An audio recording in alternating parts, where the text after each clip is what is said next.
So welcome, Joanne, to this podcast for the love of group fitness. Thank you so much for being here and taking the time out.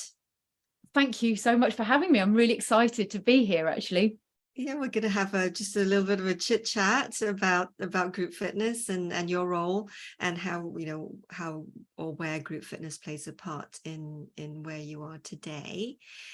So now for our listeners who are listening in, you are now head of education at Faster Health and Fitness, but your background is in acting. It is indeed. Yes. So tell us then about, was acting something you always wanted to do as a child, and then how did you end up in the fitness industry? Yes. So acting was always what I wanted to do. So my parents would get in from a night out and say, "Oh, Joe, do one of those acting pieces for us." And I'd love that, being on the stage, and would never get off the stage really. But then I went off to drama school. And at that age, I was already starting to go into the gym because I wanted to stay fit. I wanted to dance, all of those things. Went through drama school, and the reality was I needed to get paid. And I needed to be able to rock up at auditions. So I thought I would join a gym, and then I thought, no, I can't afford to join a gym, so I'll become a receptionist. So I literally kind of went, right, okay, I'll start in reception. And at that point, I just thought, I want to do what they're doing upstairs because that looks like fun. And so I got enrolled on my first exercise to music course, and I just loved it. And I think coming from that acting background, the whole performance thing, but also you're in front of so many people that you can connect with, and you can start to see them enjoying movement for perhaps the first time in their lives sometimes. But, and that to me was just like, I loved it, and it fitted in so well. So I gave up being a receptionist. I stayed as group exercise, and, I kept that going. It was a really good thing to have in my bank while I was an actress. I could do that in between auditions. But when I fell pregnant, it just seemed to fit so much more. And so I decided to make the shift, and I became a personal trainer as well. So we're going back, 29 years. So we had slide in those days. Yes, we did. Shower caps on your feet. Yes. Every time I go into the swimming pool, I get that, callback moment. I used to wear those on my feet. And of course, the core boards, all of those sorts of things. We had all of those in the studio, which became an amazing tool when I was switched over to personal training as well. But so that's how I got into it. And I still, I love the acting world, but I'm so glad of where I am. And now I feel like I'm in my sweet spot, because now presenting and educating, I use all the skills that I was really taught at drama school. And, when I started doing the Les Mills programs, started Body Pump 25. So I don't know about you, but I can always remember the choreography of those. I can't. I really can't. I don't retain choreography at all. Oh, I loved that one. Yes. And Wonderwall and all of that was in there. Yes. And but it's interesting because a few people back then said, "Oh, well, why do you do those Les Mills programs? Because they're all the same." And I'm like, do you know what? Do you know how many Shakespeare performances I've seen of Romeo and Juliet? And let me tell you, they are not all the same. There are some Romeo and Juliet that I've walked out of, and so it is actually the trainer that brings it to life, the actor. Yeah. It is. I remember actually you just saying that when I first started with Les Mills as a trainer, and someone came along to one of the introductory yoga courses that I did, and during one of the breaks said to me, "Nancy, you've got a brain. Why are you teaching Les Mills?" And I was like, and my automatic response at the time was, because I have a brain, that's why I am. But like you're saying, it's not, isn't it? It's down to you to bring you to whatever program it is that you're teaching. Absolutely. Yes. I mean, I do remember those early days before Les Mills came out, and I remember my first audition as well in Group X. I made the fatal mistake. So top tip, if anybody's listening to this, if you're just getting into the fitness world, don't wear grey leggings. If anything else, don't wear grey leggings. Yes, through nerves, I was a little bit sweaty, and I did look like I'd wet myself. So I never forget, I was at West Side in Kensington in the days of the gladiators and the Chippendales. They were all training, and that was my sort of Baptist of fire. Yes. Oh, it's fascinating. The talking about the acting world, I remember attending the very, very first Les Mills summit for trainers in, I don't know if it was just Europe or if it was a global one at the time, and it was at a Club Med in France, in Opio, and the trainers or the speakers that came over to train the trainers, two of them were from Sydney Drama School. Oh, really? Yeah, they were performance coaches at the Sydney Drama School, and they came over, and can you imagine, this is going back way back when, right, in the year 2000. All of us were like fitness instructors sitting there going, what is this all about? They were showing us clips from Lion King and stuff, the Simba, look in your reflection, and it was really personal development. But way back then, it was this, something that you just didn't put together with group fitness or the fitness industry at all.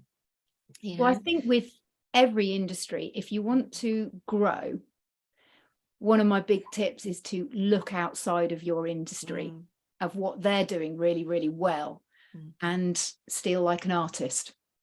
Put credit where it's due, obviously. I don't mean plagiarism. But I think that's a great way of doing it. I've done a lot of improv and a lot of stand-up comedy.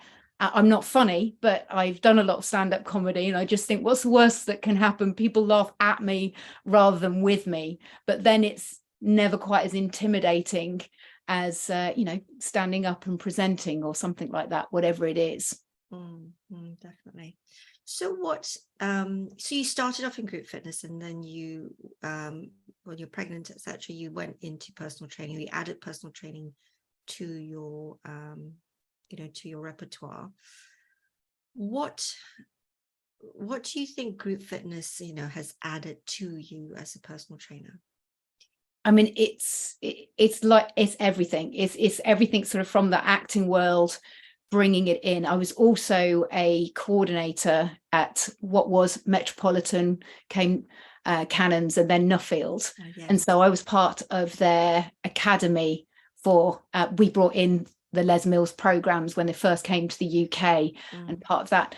So even from there, I think when I transitioned into actual personal training, having that ability to connect with somebody already, I didn't just have the anatomy knowledge or that ability to put sets and reps together.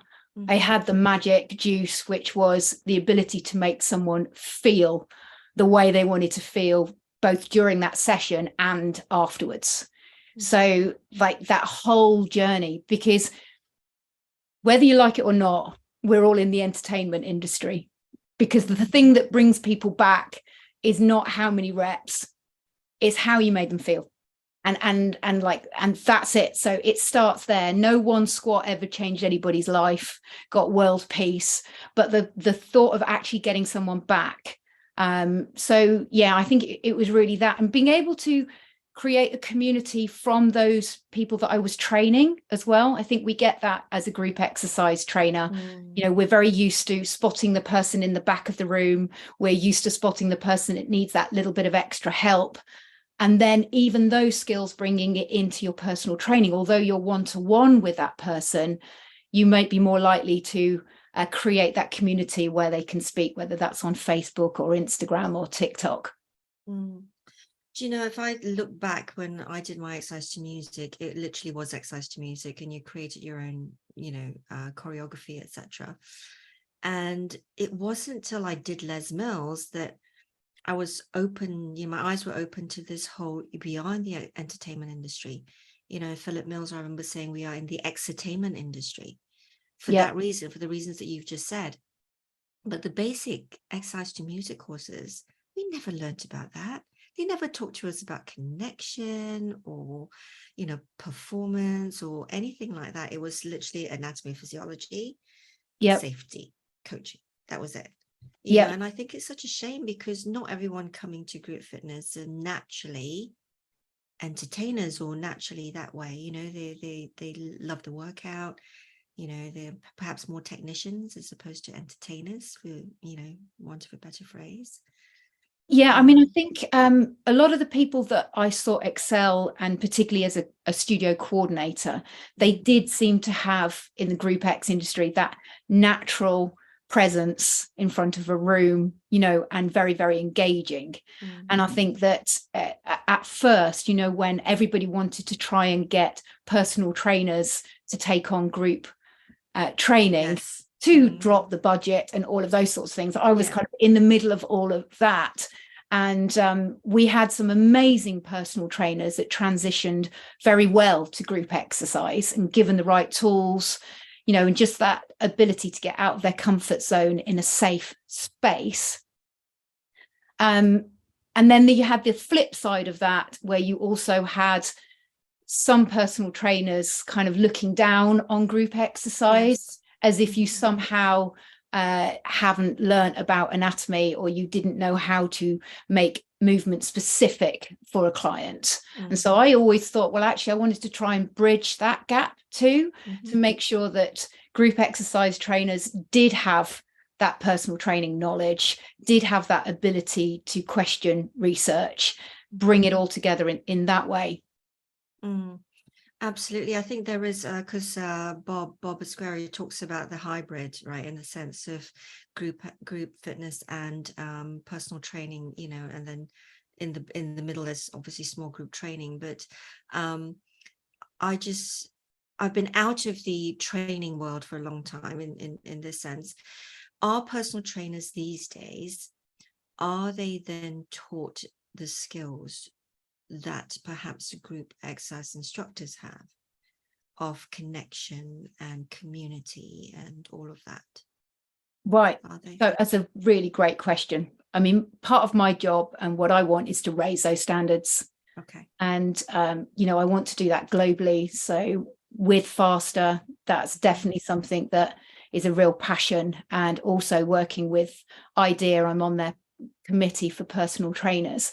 And just to raise that standard, because our level 2, level 3, and even our level 4, you know, is really focused towards having that ability to know our muscles, know our bones, know what exercises we want to hit, the energy systems we want, which will make someone, you know, feel either that they can't walk downstairs 2 days later, or that you made them feel nice and didn't trigger off, you know, some past injury. So those things are all great, but are they taught to deliver in a way that's going to trigger an emotion, a feeling that's going to make someone, you know, go, like when you walk out the cinema and you go, oh, that was so good, and then the first thing you do is go, I've got to tell, yeah, you've got to go see that film. That's what we want to give people, both in our Group X and our personal training sessions. And no, that's not taught. It is at Faster, and we've worked really, really hard. John Hardy, who's the founder of Faster, you know, I think he would be great as a red coat. He's so entertaining, and he's also a really good comedian. And so he's brought all of that into our education programs. So we've even taken a clowning course together, because as I said, go from other industries and find different ways. Yeah. Honestly, I think that was the most out of my comfort zone I've ever been in a Clowning.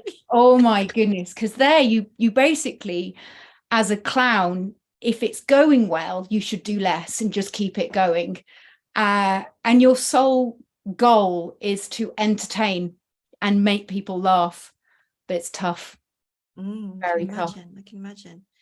But then that just highlights, I suppose, gaps really in both personal training and group fitness, right? Because perhaps historically it's an industry that may have attracted people who are more extroverted, who are more outgoing, when now, because fitness is perhaps more prolific than it used to be, it's attracting other people in.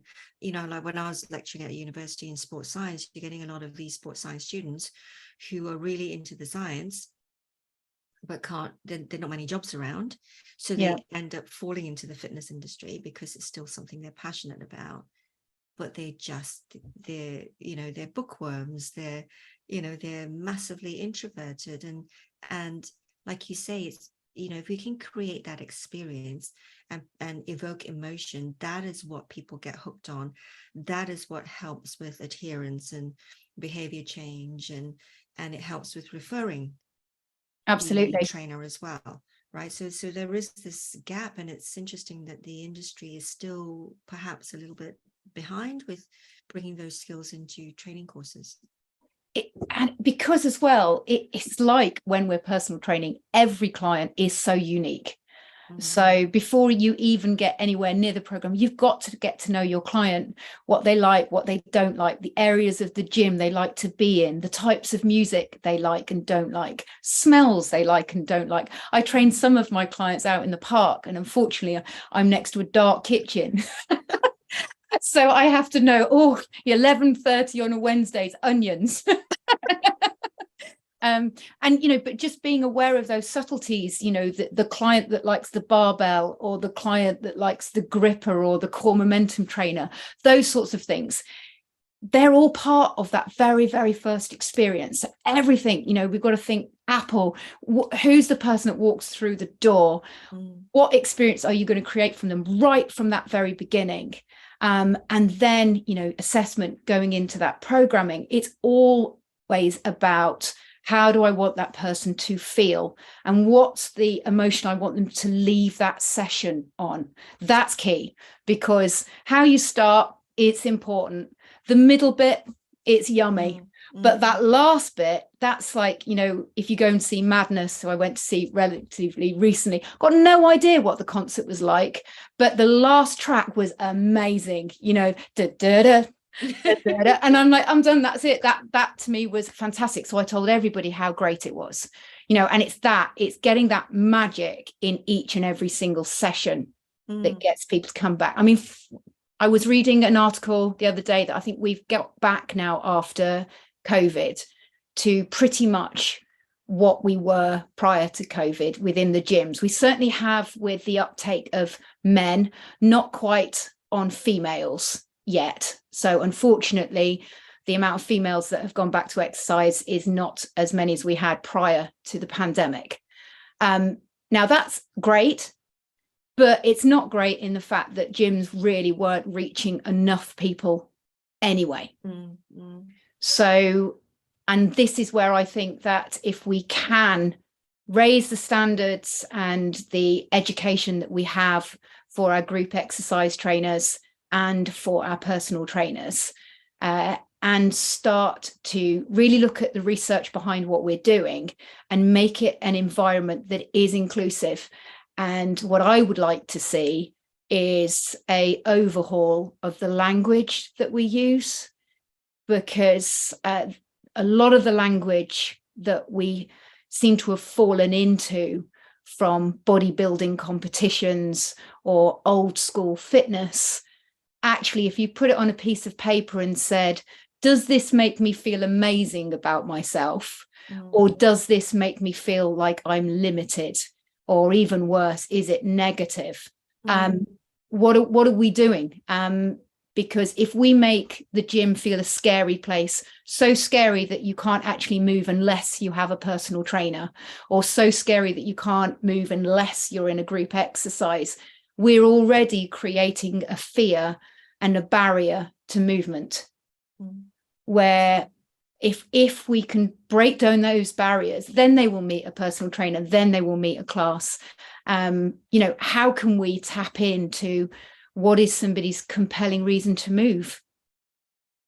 So what this is making me think is that as a personal trainer, we kind of, you have the time, haven't you, to, with your conversations beforehand, your screening, where you're gathering all this information, to perhaps as a personal trainer now find out more about the person, not just about their fitness goals or whatever it is, but to also find out more about their likes and dislikes and all the extra stuff that will add to the experience.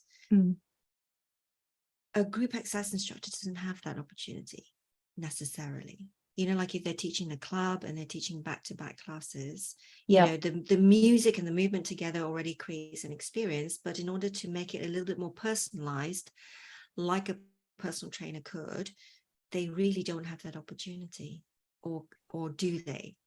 Well, I think that's a great point. I love that. I think those that do it well really benefited in lockdown. The group exercise trainer that has their following, and they have them on Instagram as well. So when the clubs were closed, they were able to continue and they were able to keep their community going.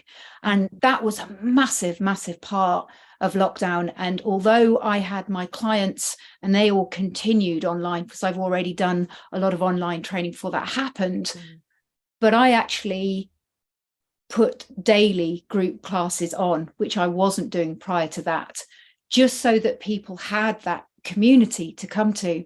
And, it is a weird scenario. Everyone's on mute. And like you said, so it's like this, everybody, used to love coming to the studio because you had little things like Doris didn't want Elaine to be standing right in front of her because that was her spot, or, that was my step, all of those sorts of things. But yes, all of that, everyone's having that kinesthetic response. And I was quite lucky in Cannons. We used to have a little coffee area downstairs, so we would all congregate down there. I think that the group exercise trainers that made a big deal out of any occasion in their classes, they did create that community. And now we obviously have that ability to reach our clients on Instagram, on TikTok, and let them follow us. So I think it is actually easier than it was in the past to get to know people. Although, on the flip side of that, something that you mentioned that I'd like to go back to, which is the back-to-back. Because that only does happen if you do allow yourself time to go and have a coffee afterwards with people in the group. So I would say that anybody that is getting into group exercise, make time for that, because it's so important. And you never know, if you are in a club right now, but you then want to set up your own business or your own little studio, you're keeping your following as well. And obviously on a club front, that means that club owners need to work harder at maintaining that value and respect for their team and support that. I do think so. I do, even though I've got my own yoga studio now, I still teach for a local club chain. And, because you have the experience of teaching much larger numbers, and it's different. And the people that come to a yoga studio is very different to a person that might come to my yoga class as part of a gym. Yep. But they have to, since most of their classes, I think they've kept at 45 minutes still. Right. Yeah. So there is that gap. So even if you are teaching back to back, there is a 15-minute gap in between. So you've got the opportunity to chat to people after a class and before a class, whereas it used to be literally like in and out. And while some instructors complain because obviously they're not getting as much money, they're getting paid for 45 minutes instead of an hour. But I think it's a good thing. Firstly, because it gives me time to go to the toilet if I need to, but then being able to actually meet and greet people properly. Yes. I mean, it is interesting, isn't it? Because, the pay is another topic. But obviously that is so valuable. And actually it might be a cost cut at that particular time. But I think that going forward, that will it will make a difference, because if you can have your community, you can offer value to your class members. They're the person that you're the person that they'll come to. Definitely. I mean, I love it. Like, I'm doing maternity cover for someone at the moment, and it means I'm doing 3 classes back to back. So the 15 minutes or so, 20 minutes in between is actually a nice thing. And to be able to then connect, especially a mid-morning crowd, they are a little bit older Yeah. and they like to chat. What are your 3 classes together? So the yoga is mine. Yep. And then I'm doing maternity cover for Body Pump. So I had to, I'd not taught Body Pump for like 9 years until Oh, amazing. till I come out of retirement almost to teach. And the other one is a legs, bums and core class, which is just a freestyle class. And that is mainly, I would say, 50% are 60, 70 plus. Which is awesome. And which is great. And then the other half, the rest are probably, women kind of, in their 40s, etc. And a couple of younger ones, but not many at all. But I think it's such an inspiring class because, especially the ones that are older, it's, it's lovely. They come up, the hair's all perfectly made up, and they've got, their lippy on, and they look great. And I think they're healthy, they're keeping functional, which is great as they get older. I used to do a Saturday morning, I used to call it the pump sandwich. It was a spin pump spin. I love that. But more recently, my mum, she always wanted to go to the gym and never had the time. She was always working. And after my dad died, I was sort of encouraging her to go along. And she found this step class. Well, I just love it, because she said to me, "Jo, you're going to have to teach me how to do step, because I don't know what I'm doing." So I went along, and it's a little country club in the Midlands. And the woman is fabulous. She's really, really lovely. I did the class. There is no queuing. there is no queuing. And but she's got this group of women that absolutely adore her, and she might forget what her routine, and she'll reach, what are we doing next, And I don't know if you've ever seen the Victoria Wood sketch where she goes, rocking horse. If you haven't seen that, then you have to Google that and have a little look on YouTube of Victoria Wood doing a step class, Right. Because that's exactly what it was like. And so when you can't help yourself, you go into a class, and before you know it, you're starting to do I was like, stop it, you're not. So I came out and I said to Mum, don't worry, the reason you don't know what you're doing is because there isn't any chance of knowing what you're doing, but you're having a great time, and that's all that's important. And they have coffees after every single session, and Mum would not miss that for the world. And after lockdown, that was the big thing she wanted to get straight back to. They'll go out for long lunches, and it's brilliant, it's fantastic. I think I absolutely agree. And I think sometimes, certainly from the group fitness front, is people get too caught up with the choreography, and the workout, when really we need to have an appreciation that, yes, whilst there are people there who are looking for that, the beauty of group fitness is the group. And the community, because do you know what, if you don't like working out with other people, you wouldn't be in a class. You'd be on the treadmill or on the Smith machine by yourself. You wouldn't come into a group class setting. Absolutely.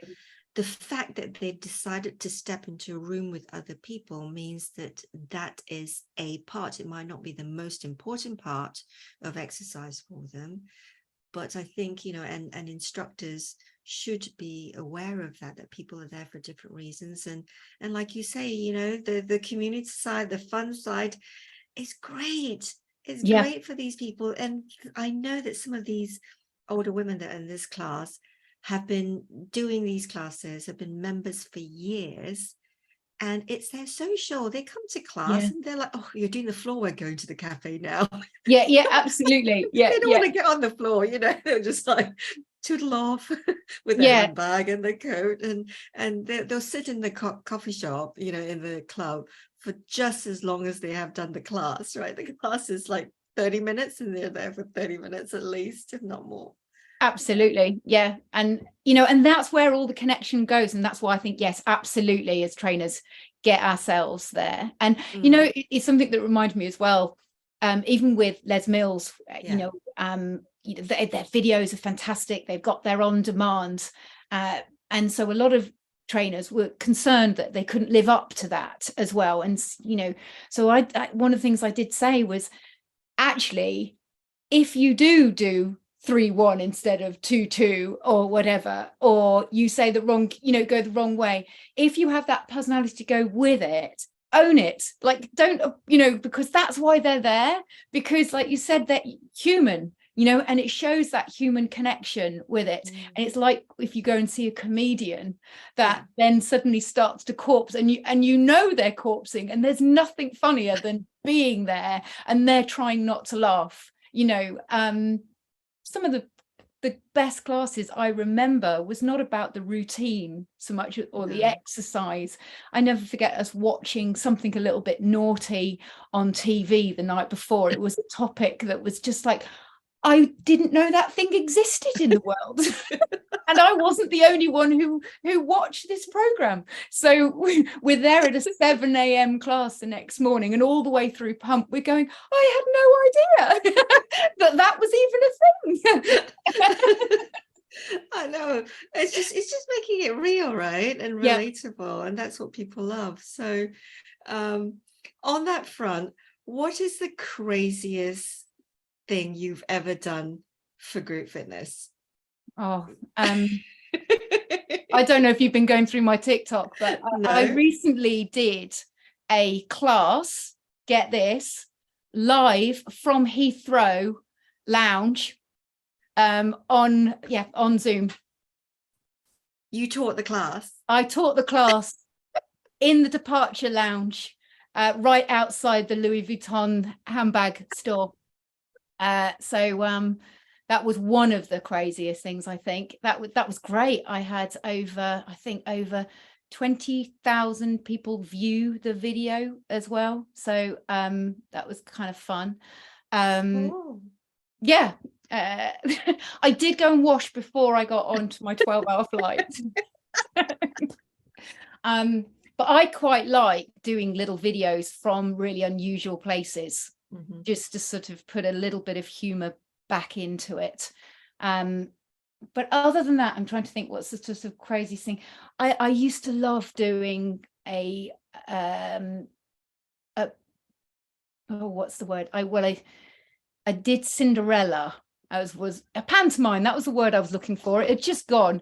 A pantomime every Christmas. And I used to do body pump. But what I'd do is I'd go through all the tracks to create the story within the music.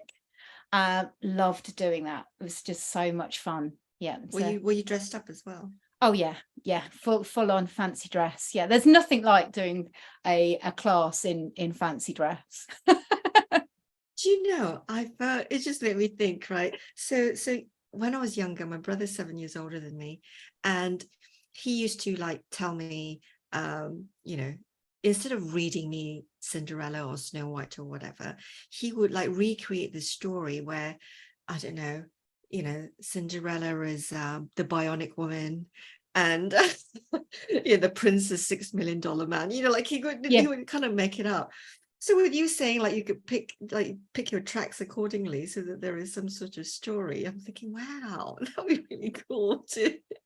One of the best ones. Do you remember there was the track boom boom, and just one look at you? Yes. I was blown apart. Boom boom boom. It was a squat track, and that was the moment where I thought, oh yes, she's got to meet the prince here.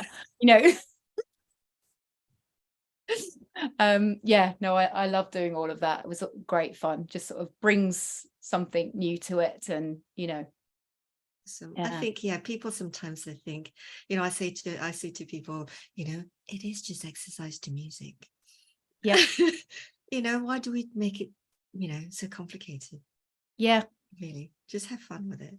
I still enjoy doing an outdoor boot camp each week, and I have different themes that I do. So now you're saying, what's the craziest thing? I'm like, oh yeah, there was that one time as well.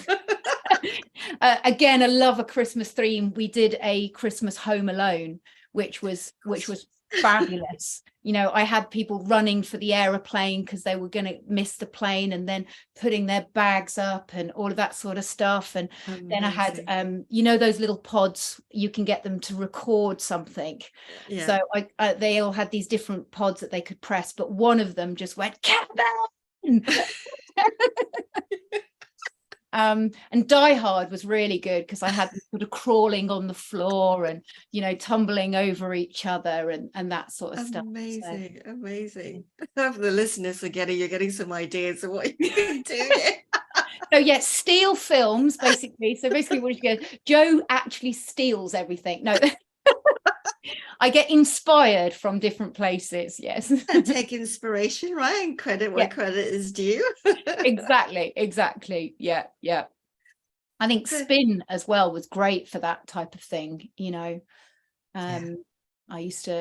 like doing a reindeer ride at Christmas as well. And I liken that to being a professional football player, because obviously all reindeers and football players, when it's off season, they're in Dubai or Ibiza at a party and they're a little bit out of shape, and then they have to come back to the UK and go to the Priory to make sure that they're off anything that they shouldn't have been doing. And then they get fit. And then we see them get fitter throughout the class. And then they have their performance challenging night on Christmas Eve. Amazing.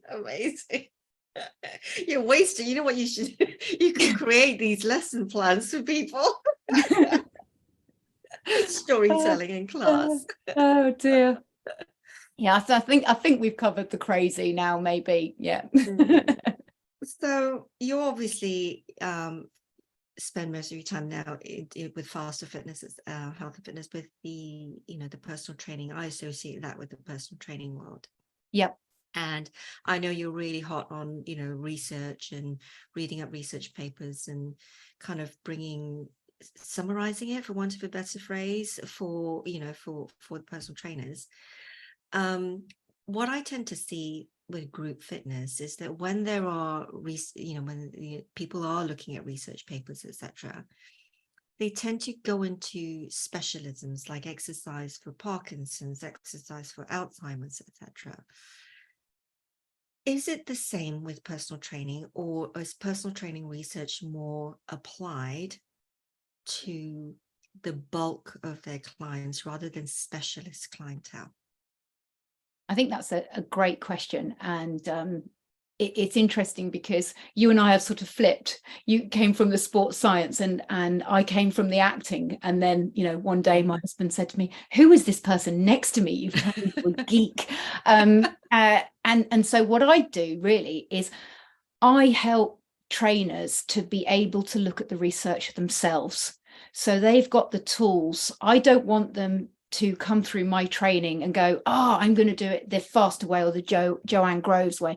I want them to go, I've read hundreds of studies on this, and from the balance of the quality research that I've read, that leads me to knowing that I need to do these certain things with my client. And then they need to meet their client where they are. And so with all of those things, clients will have hurdles like they will in a group exercise class. And when I mean hurdles, you may have a client that has diabetes, or you may have a client that's suffering with symptoms from menopause, or you may have a client that's looking to lose weight. And I would consider those to be their hurdles. And so we use that research process to make sure that we're doing the very, very best of what we can. It also means that we don't fall into the trap that I fell into many, many times, because when you've been in the industry 30 years, if there are things to do wrong, I've done them. And I've got emotionally attached to lots of different methods and techniques, to realize that actually what those methods and techniques were doing were robbing my client of, one, their goal and their self-efficacy. So, and it's hard because if you've invested in something and you're really passionate about it, it's a double whammy if you think or find out that it's questionable whether that's the thing that's ever doing it. And if you have ever been through that journey, I think the great thing to do is to take a step back and go, actually, you're such a massive part of your client's journey and you're giving them the tools. So what you want to do is make sure that they're always the hero, and they know that it wasn't the doobry that they rolled on their leg that made them better. It was the fact that they came in and they took the steps and they started to move, and you just give them the tools to be that hero of their journey. And then you as the trainer get to be the guru. You're giving them tools to go and do that, but you're not relying on a technique or a method.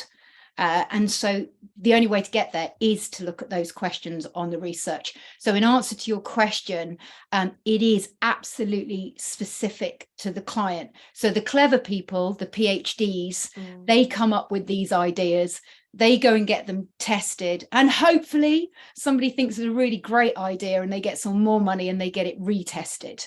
And that would be, a different area. But we get to, as trainers, look at that research. We get to, quickly go through, if you still want a life, that is, quickly go through, and was this done on people for a start? Yes. Was this done on hundreds of people? Was the author relevant? Was this study done recently, or was it more than 10 years ago? All of these things will start to very, very quickly give you an idea of how good that piece of research is. I can't tell you how much research has been done on pelvic floors that's actually been done on guinea pigs. Yeah. I'd prefer it to be done actually on females when we're, delivering information with regards to that. But it's not as hard as I once thought. I really did think, when I say that, it's time consuming. And so it does take dedication, and it takes the support of a community, because we're all full of biases, and I want exercise to be the answer to everything. But you know what? If someone's just broken their back, exercise is probably not the best thing for them to be doing. And when I say probably, it's not. And so it's always within context. And so, sometimes moving is the best thing we can do to change the experience of menopause. But for some people, it isn't. And they have to be kind to themselves. So it is absolutely important that it's relevant to that unique person. So I absolutely agree with you. I think, we seem to lose sight, and we tend to want to put people in boxes. Right. And that was, the issue I had when I was lecturing, is like, people don't fit in boxes. And that's how I ended up training in the yoga approach that I trained in, because it was about getting the yoga to fit the individual, not getting the individual to fit into the yoga. What are your thoughts, if we're talking about research, if we're talking about training with the industry, and we have qualifications, whether it's personal training or group fitness, and the different levels within that training? At what point are we stepping outside the box into a realm that perhaps we're not really truly qualified in? So my bugbear, for example, is nutrition. If that people are trained in fitness and, physiology, etc., they might not, have the depth of knowledge with regards to nutrition, and that is a whole different field. And yet you find a lot of instructors and trainers who are not just offering advice on nutrition, but actually doing plans and, getting into a lot of depth. So what are your thoughts and feelings about that? Or counseling, Yes, no. So, I mean, number one, I think it's very hard for a trainer, Groves exercise trainer, you know, there are a lot of us in the industry, and many personal trainers, they leave the industry within 6 months. You know, it is a hard profession. So if you've been in it longer than that, well done you for a start. And with that, I think comes fear. And with the fear, they think, oh, you know, Dave down the road offers nutrition, or Elaine down the road's doing this funky thing where with her hands, you know, or whatever it is. And this is the temptation of want to go for the next shiny thing. Whereas my big advice is to say, if you get good at creating an incredible experience, that's where your value is. You know, I have a massive bugbear with going out of your scope of practice. You know, number one, if a client has any form of unexplained pain, please go and see a doctor. That's not negotiable. Now, yes, could we get that person to change the way they're experiencing pain? Absolutely. Is that a clever idea? No. And it's not, because we can't see disease, and they need to go and check. Now, once they've gone and now I know, oh, it's an ACL injury, or, you know, whatever it is, or it's nothing, it's unexplained pain. Well, now we're in chronic pain. So now we can go to the research. So everything should be in line. Nutrition, 100% agree. I didn't know whether it's just because I'm lazy, but I'm like, oh no, you go and see a dietitian. Thank you very much. And also that's brilliant, because, you know, as personal trainers, we do get a lot of information from our clients, and we might sort of suspect that someone might be having mental health issues. We don't take those on, because although it seems like we're looking after our client by doing that, we're kind of being pulled into that fixing trap, and actually they're not broken. But if we bring in the person who's qualified in that area, they get the support they need. And then guess what? When they come to you, they don't have to be someone who's depressed. They don't have to be someone who has cancer, or someone who is, you know, suffering from menopause. They get to be them in that session, and that's such a gift. But I think if we can sort of, you know, look at it differently, that we are so privileged to do that. And, you know, even back care courses, they annoy me, because if you know anything about pain, and if you've gone anywhere near the British Pain Society, you will know that experiencing pain is so multifactorial. And you can have pain when there is damage, and you can have pain when there is no damage present at all. And so, you know, what are we going to have? A left shoulder injury course, a right toenail, you know. It's like we've got to understand the whole thing, and refer out, stay within your scope of practice, and then that's when we look to the research. So I think that we need to update our level 2s, our level 3s, our level 4, and we need to be more open and transparent as an industry of things that we've got wrong.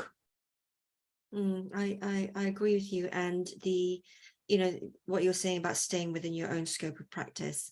If anything, you know, I think work with other people, right? So develop good relationships with the local physio, with the, you know, local psychotherapist, or whatever it is, you know, dietitian, big nutritionist, because, you know, you all then support each other. Then you're able to support your collective clientele as a team, as opposed to just one person. But it comes down, I think, to what you've just said, is that a lot of us feel like we want to help and fix people.